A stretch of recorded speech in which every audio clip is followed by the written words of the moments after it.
Hello, ¿cómo están? Bienvenidos a un episodio más de No eres tú, son tus hormonas, el podcast. ¿Ustedes sabían que al menos el 60% de la población mundial sufre algún trastorno de ansiedad generalizada? Y hoy aprendí que 1 de cada 5 personas tiene algún problema de salud mental. Yo sé que suena con una cifra muy grande, pero créanme que yo también me quedé diciendo, no lo puedo creer. Siento que hoy en día, por diversas situaciones que pasa la gente, puede tener desde ansiedad, depresión, muchos de ellos también van ligados a ciertas problemitas hormonales. Así que el día de hoy tenemos un especialista en el tema con el cual vamos a hablar de esto y se los voy a presentar, que es el doctor Edilberto Peña. ¿Cómo estamos? Bien, bien. Gracias por la invitación.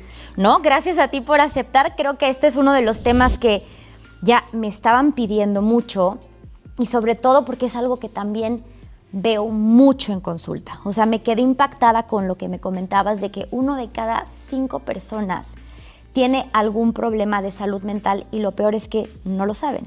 No lo saben o tienes estigma y no lo platicas.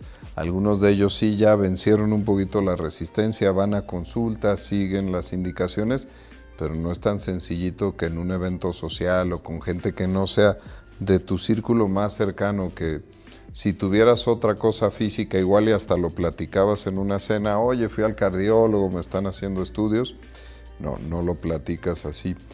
Y el número es interesante porque quiere decir que a lo largo de la vida, y ahora que decías del 60%, una mitad de las personas van a tener un problema de salud mental en algún momento, necesario de evaluarse, de que a lo mejor se te dé algún tipo de tratamiento y no todos son farmacológicos, y que te den de alta, que de repente no está en el conocimiento de la gente.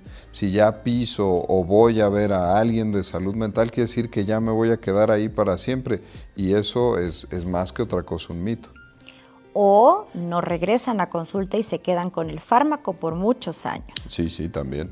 Porque a mí me ha tocado en consulta que cada que les pregunto, ¿y cuánto tiempo tienes tomándolo?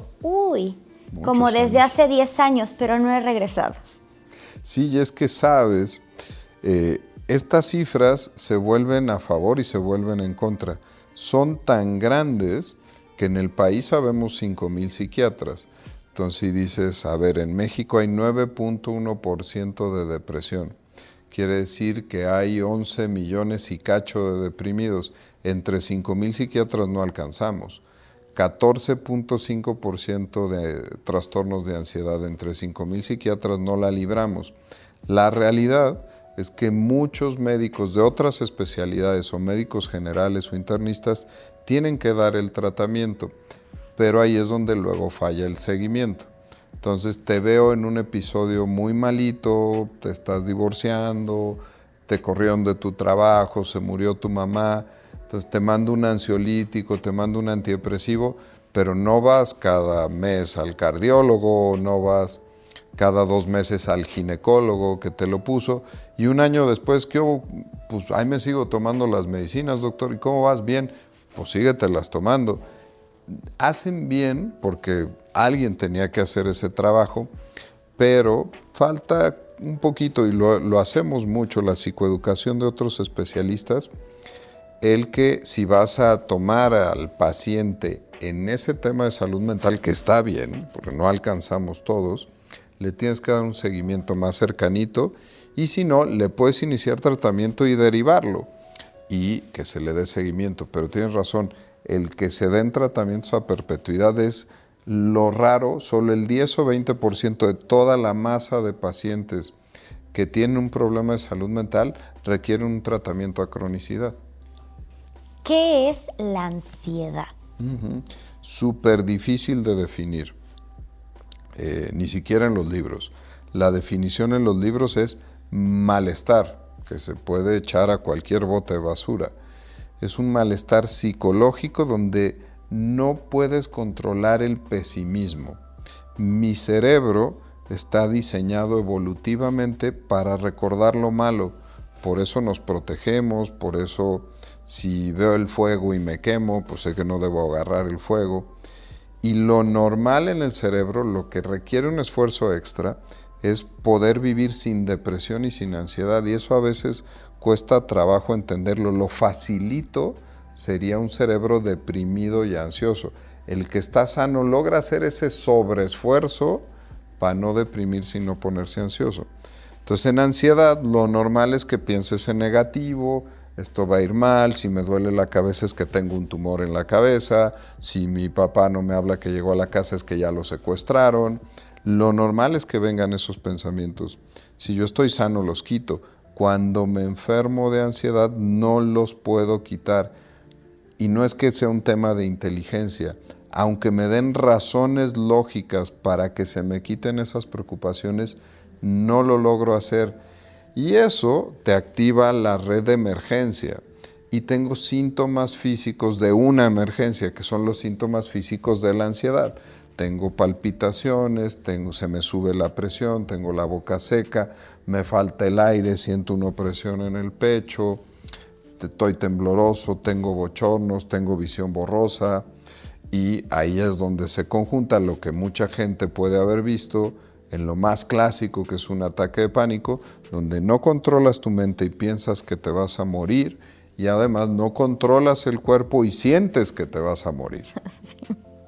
Fíjate que acabas de decir algo que sí es cierto. O sea, Sí pasa. te sientes que te vas a morir. Hace muchos años, durante la carrera de medicina, por X o Y razón, me dio una crisis de ansiedad. Creo que fue una. Bueno, acabé en el hospital, me conectaron, que no sé qué, palpitaciones, y la verdad es que, tengo disautonomía. Desde los 11 años me la diagnosticaron. Y te lo juro que me acuerdo que en ese momento pues dijeron el cardiólogo, ¿no? Sí. Me llevan al cardiólogo y el cardiólogo me dijo, a ver, niña, tranquila, solo es ansiedad, ¿sabes? Yo en ese momento de verdad me le quedé viendo y le dije, ¿usted ha tenido una crisis de ansiedad? Me contestó, no. El día que le dé una, hablamos. Bueno, mi papá estaba enojadísimo porque yo le contesté así, pero yo en ese momento decía, me muero. Sí. O sea, me estoy muriendo. A ver, tenía 21, 22, en o sea, carrera. Pues justo en plena carrera. O sea, y real, siento que muchas veces lo que tú comentas, que así como no dices, voy al cardiólogo, me estoy haciendo un check-up, o voy al endocrinólogo, voy con mi médico integrativo, demás, es por la pena de saber que estoy teniendo ansiedad. Creo que a nadie le gusta decir, tengo crisis de ansiedad o tengo ataques de ansiedad. Es que además lo vives como algo de debilidad, no debería yo de sufrirlo, y además te genera culpabilidad, como lo que te trataba de decir bien intencionado el cardiólogo, mal expresado. Sí. Tranquilízate, baboso, si pudiera tranquilizarme no estaría aquí. La intención era buena, era, a ver, necesitamos hacer algo con tu ansiedad. Esa era la traducción correcta de lo que dijo mal. Sí. Y eso genera culpabilidad, porque entonces, si solo es ansiedad, en el estigma y en el mito de que solo es ansiedad, entonces es mi culpa no poderlo controlar, y pues se suma la debilidad con la culpabilidad, una combinación malísima, que me encanta el ejemplo porque pasa con médicos de otras especialidades. Van a cardiólogos no sensibilizados en esto. Oye, tiene el electro normal, la prueba de esfuerzo normal. ¿Qué tengo? Nada. Te hacen sentir que estás loca. Es mi culpa, entonces. ¿Sí? Sí. Vas al neurólogo, en disautonomía me encanta el ejemplo, ¿no? Vas al neurólogo, te hago un electroencefalograma, te hago una resonancia magnética. Doctor, ¿qué tengo? Nada. Oye, y los desmayos y la debilidad y todo, ¿qué es? No sé, es cosa de usted. Entonces, otra vez viene un poco sobre del paciente. No quiere decir que nada. Me gusta explicarles. Si tú haces una resonancia magnética funcional del cerebro, que no es para la estructura, es para medir cómo se gasta el oxígeno tu cerebro. Durante un evento de ansiedad, la zona de la cual, si en la ansiedad se me está durmiendo la pierna, la zona sensorial del cerebro de tu pierna está excitada y está sufriendo. Entonces no estás inventando el síntoma. Que tu pierna no tenga nada que se palpe y se sienta, no quiere decir que en el cerebro no lo tengas y eso es un síntoma que estás teniendo. Entonces eso cuesta mucho trabajo que la gente lo entienda. Imagínate, pues, otros especialistas de otras especialidades que no están sensibilizados no lo entienden y no lo transmiten de forma correcta. Que nos pasen ansiedad, nos pasen depresión también, y en disautonomía me encanta el ejemplo. Ahora, ¿una ansiedad te puede llevar a una depresión? Tienen un involucro muy similar, porque la falla bioquímica en el cerebro es exactamente la misma, una inestabilidad en serotonina y noradrenalina. Si te pasa en los que somos diestros, en tu lóbulo frontal izquierdo, lo más probable es que generes una depresión. Si te pasa en el frontal derecho, lo más probable es que generes un trastorno de ansiedad. Lo malo, pues, es que el cerebro es un órgano parejito, integral, completito. En el 65% de las veces las deficiencias son en los dos lugares. Wow. Y entonces tienes depresión y tienes ansiedad. Hay muchos pacientes que llegan con un síntoma más espectacular que el otro. Y durante el camino, tercera, cuarta cita, ya con tratamiento, le dice, oye, además del trastorno de ansiedad, creo que tienes una depresión, que ya la puedo ver notada en este síntoma, en este y en este. Oye, doctor, no inventes, cada vez que venga me vas a diagnosticar una cosa diferente.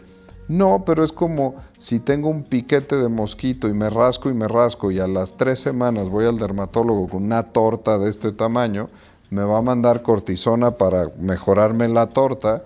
¿Qué tengo? No sé. Y ya que te mejoro todo eso, veo lo que te pasó abajo. Igual pasa acá, probablemente empecé con una depresión hace muchos años que no me dio tanta lata y ahí la vivía, y troné con un trastorno de ansiedad que es el que me hizo buscarte. Entonces sí se relacionan porque tienen redes bioquímicas compartidas. Ok, ahora yo llego a consulta.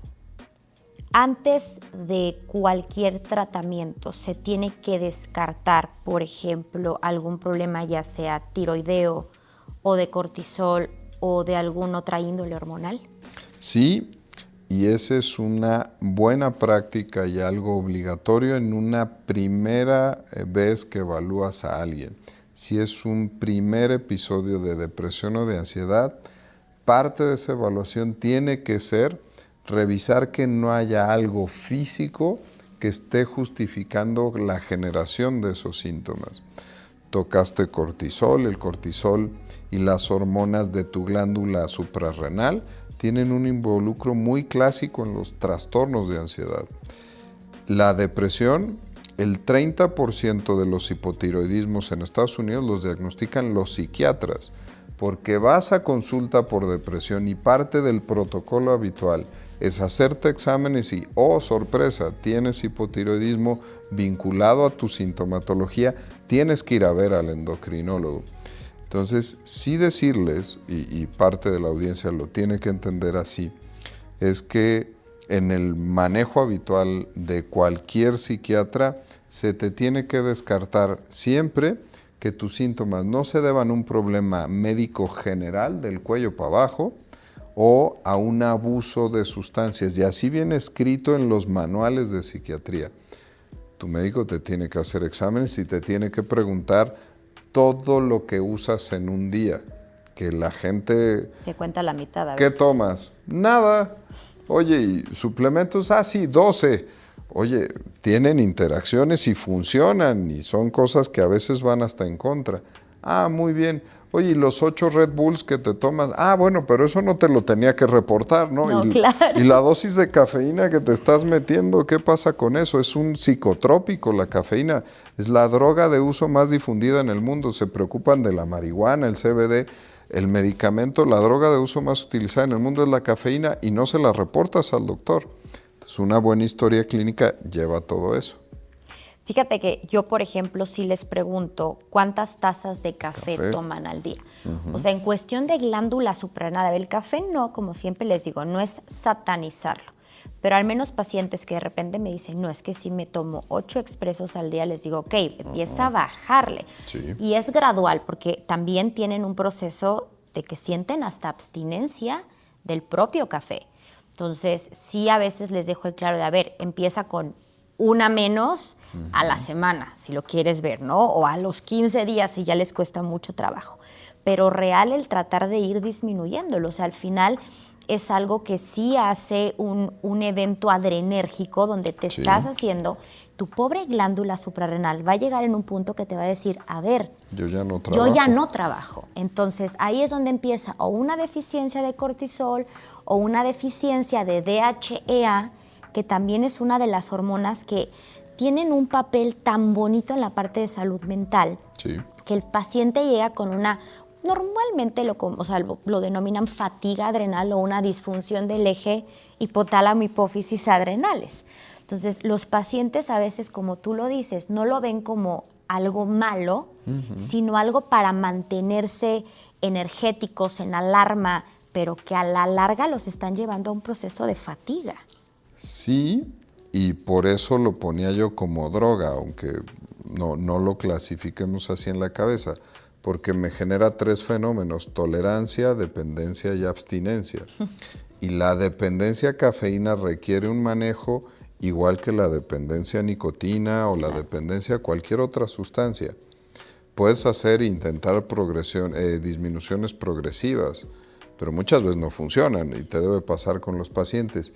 Y ahí, ojo, ahora que hablábamos y enmarcábamos la salud mental, de repente cuesta trabajo hablar que las adicciones son problemas de salud mental y de hecho son el problema más prevalente después de la ansiedad. En primer lugar está la ansiedad en el mundo y antes de la depresión vienen las adicciones.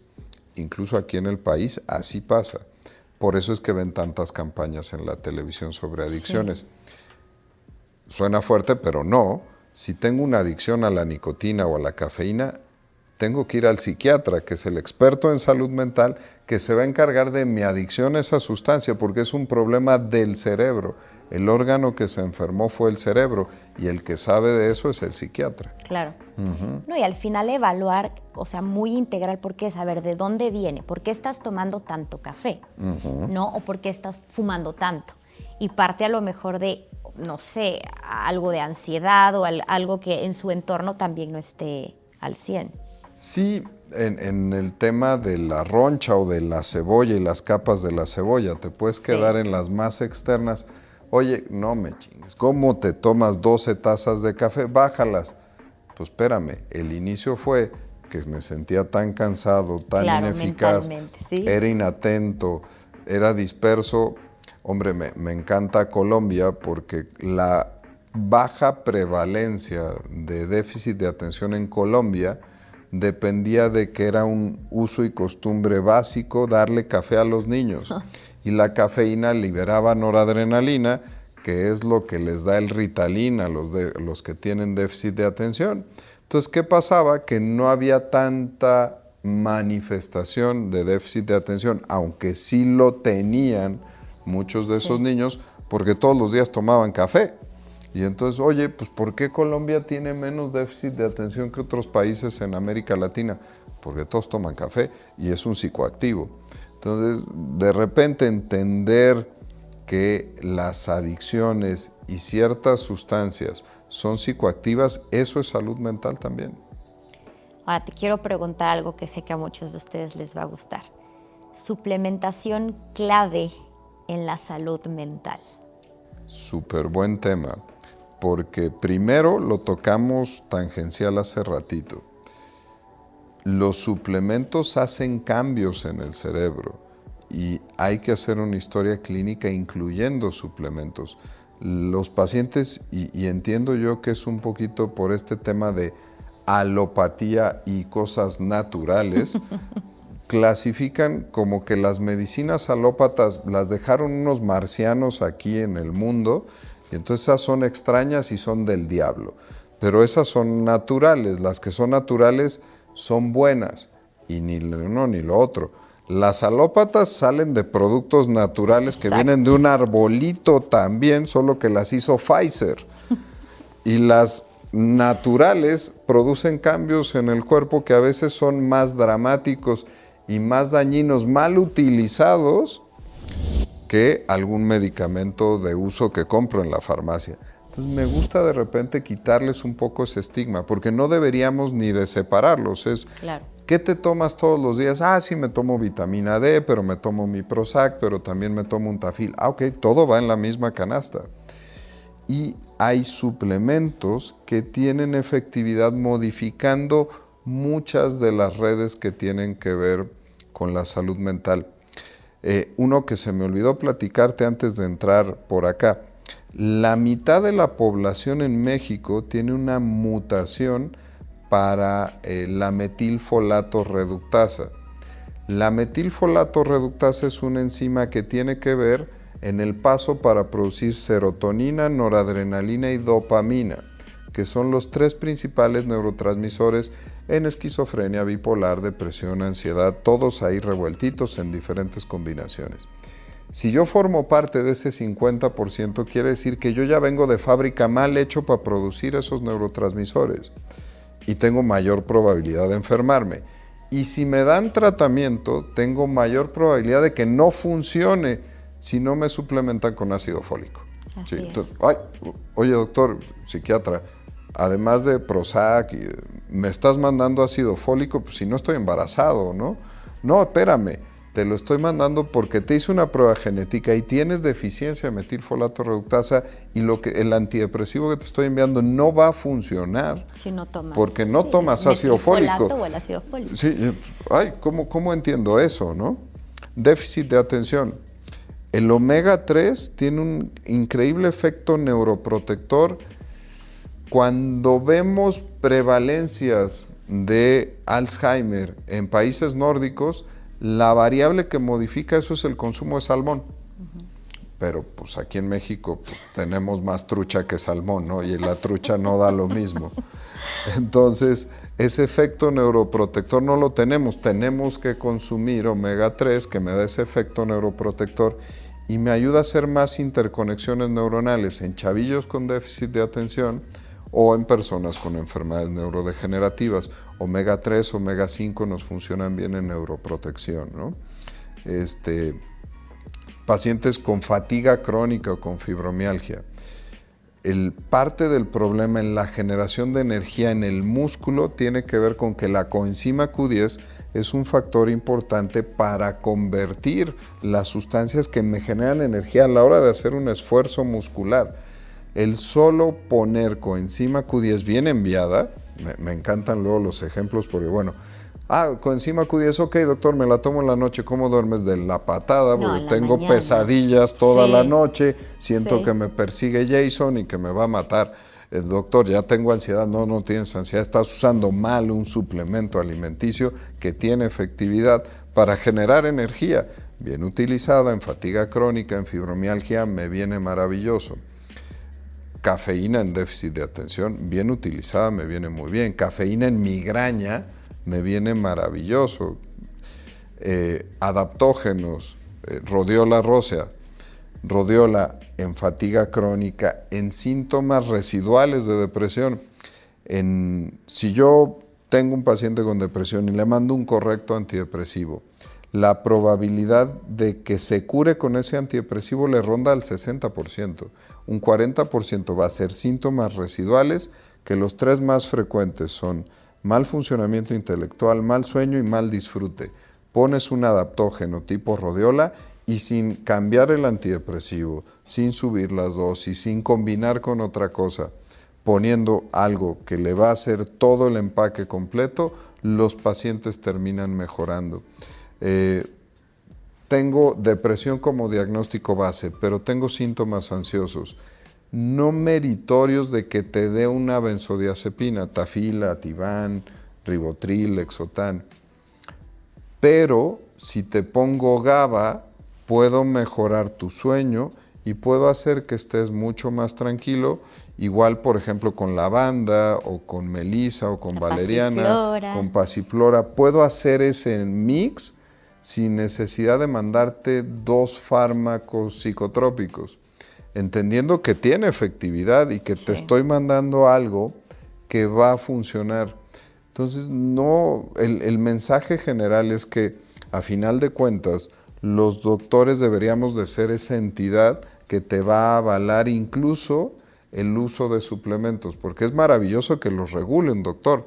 Lo malo es que el mercado de suplementos en la mayoría se maneja por compras en línea, por compras en internet, por recomendaciones, y ni siquiera asumes como paciente la responsabilidad de que te estás tomando algo que te puede hacer bien, pero te puede hacer mal. Evidentemente lo haces con la buena voluntad de que te va a caer bien, pero nunca le vas a echar la culpa de otros síntomas a un suplemento.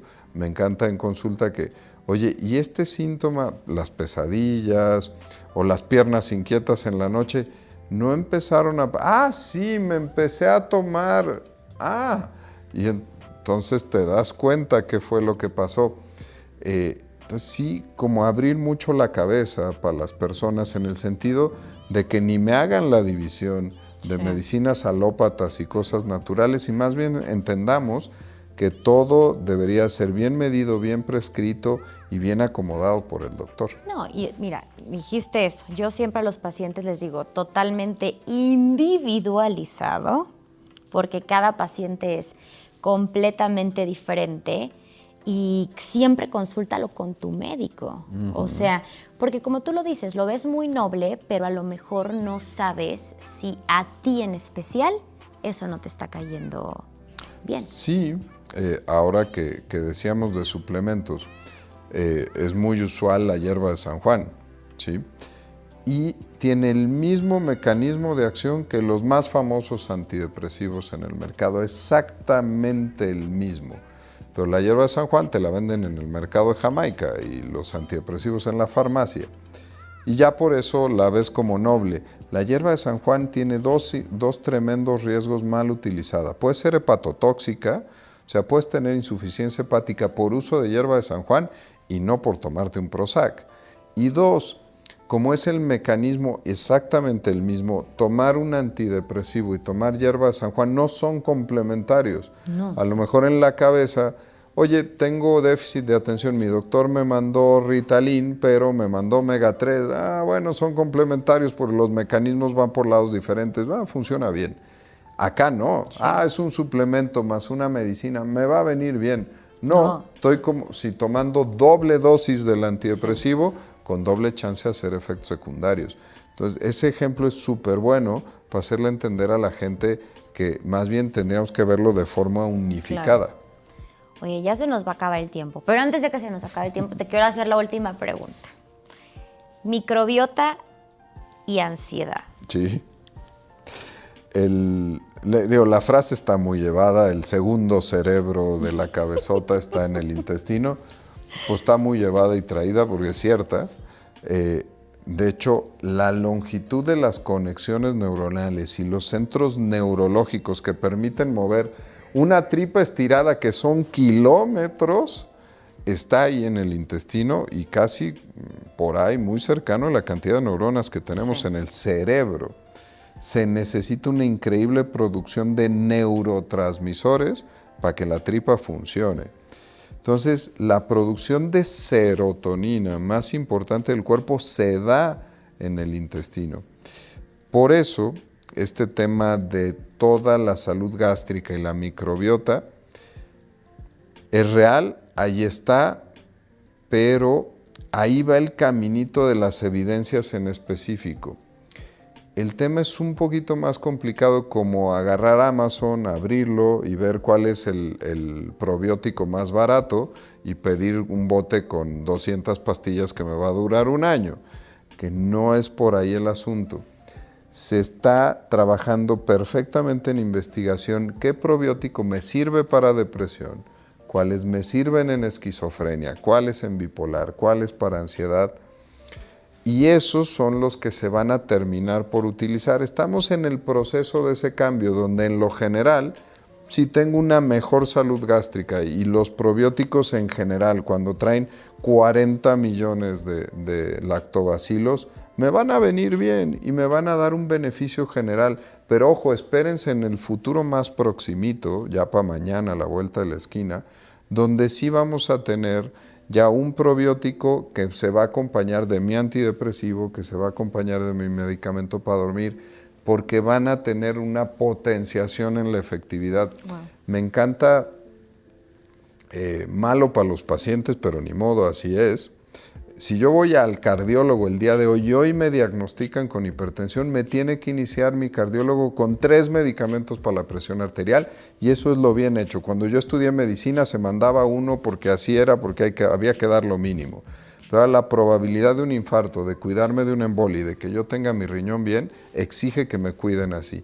En salud mental estamos a nada de que ese sea el estándar de oro para hacerlo, donde si tienes depresión, la depresión es tan neurotóxica y te mata neuronas y te aumenta el chance de Alzheimer cuando seas grande, que desde el primer episodio depresivo te tengo que poner algo para la microbiota, algo para que te maneje la inflamación, algo para la neuroplasticidad y tu antidepresivo y probablemente te vayas del consultorio con 4 pastillas y eso no quiere decir que sea un exagerado, sino que te estoy cuidando para que estés muy bien en los siguientes años. Pero date cuenta, o sea, mucho fue como el probiótico. Ahora te voy a decir, ya hay estudios, hay un artículo de la revista de cardiología que a un grupo de pacientes los sometieron al uso de probióticos por unas semanas y bajaron la presión arterial. Entonces, para que vean, yo siempre les digo, la microbiota es una ciencia. Ahí viene. Que es un universo que se está descubriendo, pero yo quedé impactada con lo que me dijiste del probiótico y la depresión. Hay un estudio muy grandote en hospitales psiquiátricos en Alemania, pacientes que bipolares entraron con la fase contraria a la depresión de manía y les dieron el tratamiento estándar a los 2 grupos y a uno les dieron probióticos, al otro placebo. Los que les dieron probióticos salieron significativamente en las primeras 2 semanas del hospital y los dieron de alta y los otros no. La única diferencia fue el probiótico. Entonces, el tema es cuando lleguemos, que ya es nada, a tener la fineza de hacer la mejor prescripción del probiótico. Ahorita te mando un cañonazo y pues le voy a pegar en el camino, pero vamos a tener el puntito donde te mando un dardito y va a tener toda la efectividad. Vean qué interesante, pero bueno, ya se nos acabó el tiempo una vez más, pero lo vamos a volver a invitar porque está ardente este tema. Siento que es enorme. La cabezota es enorme. Es enorme y nunca hay fin, pero voy a planearlo bien, lo prometo, y vamos a invitarlo porque está súper interesante para que hablemos de otro tema, porque siento que hay demasiadas cosas muy interesantes con la cabeza. Mil gracias. No, gracias. De verdad. Oigan, cualquier duda, los leemos en los comentarios. Nos vemos en el próximo episodio. Bye. Adiós.